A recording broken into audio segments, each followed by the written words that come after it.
What's up, kabiyaheros? Welcome to Red Rock. Ayan guys.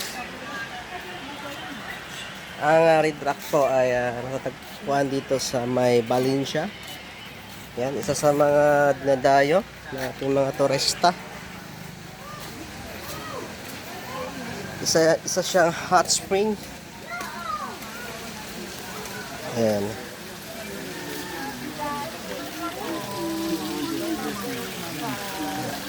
Hot spring.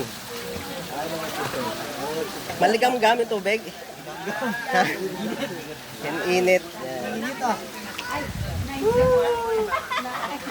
Maligam kami tubig. Talaga may enjoy mo. Nature yung hindi sa galing sa kuryente kundi galing sa bulkan. And then yung hot na water naiipon dito sa pool. Maraming mga foreigner din dito. Naliligo. Enjoy.